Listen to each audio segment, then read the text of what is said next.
Assalamualaikum warahmatullahi wabarakatuh.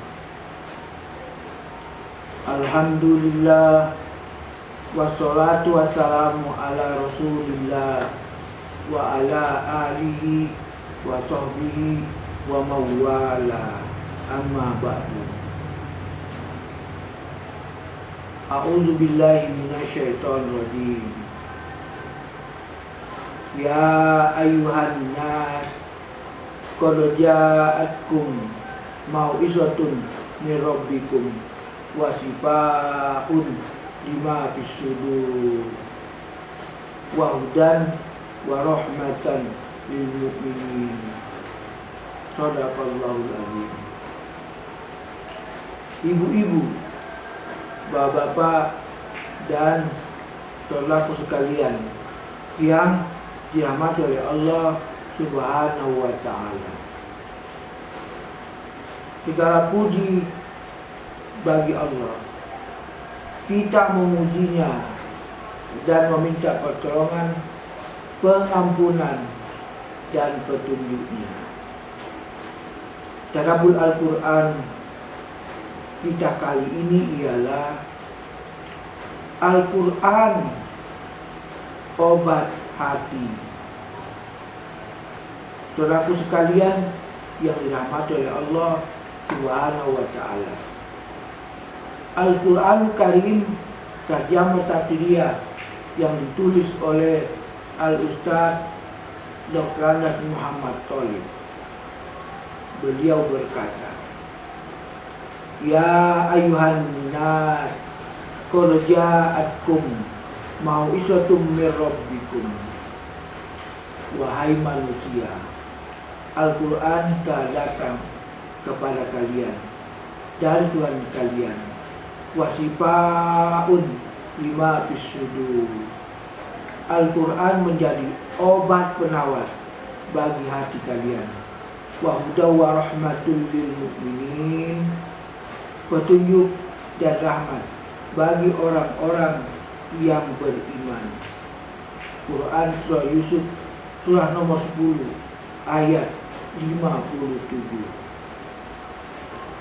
Dalam tafsir Ibnu Katsir, Allah Subhanahu wa ta'ala berfirman menyebutkan karunia-Nya yang telah diberikan kepada makhluknya, yaitu Al-Quran yang telah diturunkannya kepada Rasulnya yang mulia. Ya ayuhan nasu, qad ja'atkum mau'izatum min rabbikum. Wahai manusia, Al-Quran telah datang kepada kalian dari Tuhan kalian, yakni peringatan terhadap perbuatan-perbuatan yang keji.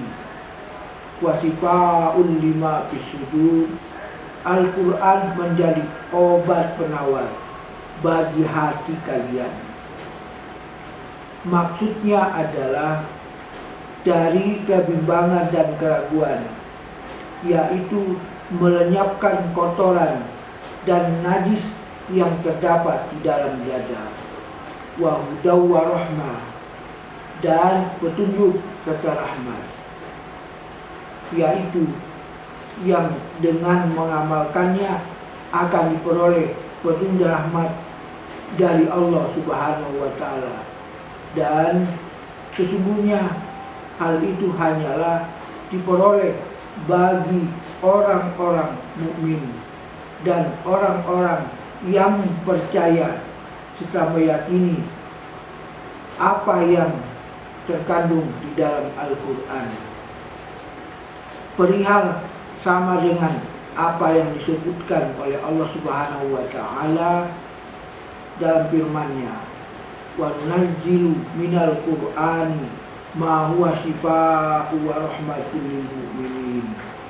Dan telah menurunkan ayat-ayat Al-Quran untuk menjadi obat dan rahmat bagi orang-orang beriman. Wala yaziduz zalimina illa khazara. Adapun orang-orang kafir, ketika mereka mendengar bacaan Al-Quran, mereka semakin sesat karena mendustakannya. Quran surah Al-Isra surah nomor 17 ayat 82. Qul huwallazina amanu hudaw wa shifaa'un. Wahai Muhammad, katakanlah, Al-Quran ini menjadi petunjuk dan obat bagi orang-orang yang beriman. Quran surah Fussilat surah nomor 41 ayat 44. Dalam tafsir Al-Madinah Al-Munawwarah, Syekh Profesor Dr. Imad Suhail Hafiz sebagai berikut.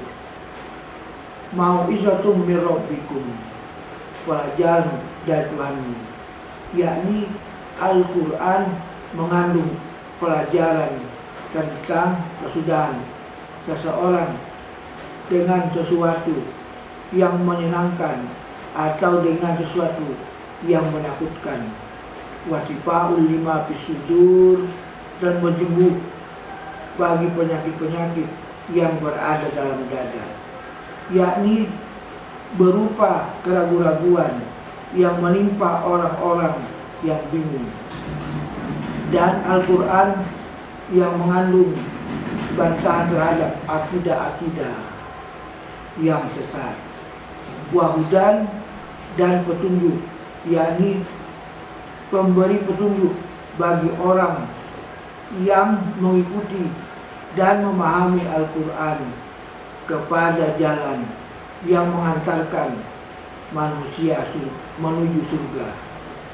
Warahmah, serta rahmat, yakni hal-hal yang Al-Quran yang menjadi sebab turunnya rahmat Allah kepada hamba-hambanya.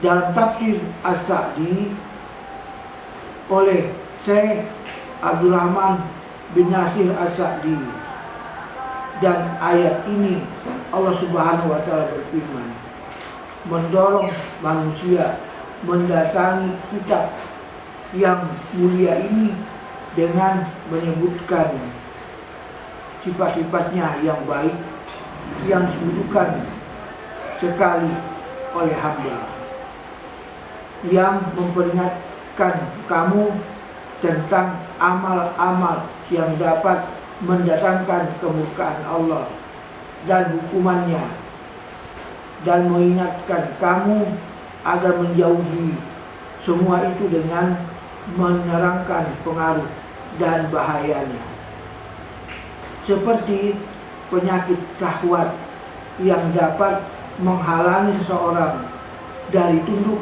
kepada syara, dan penyakit syubhat yang menodai ilmu yang yakin.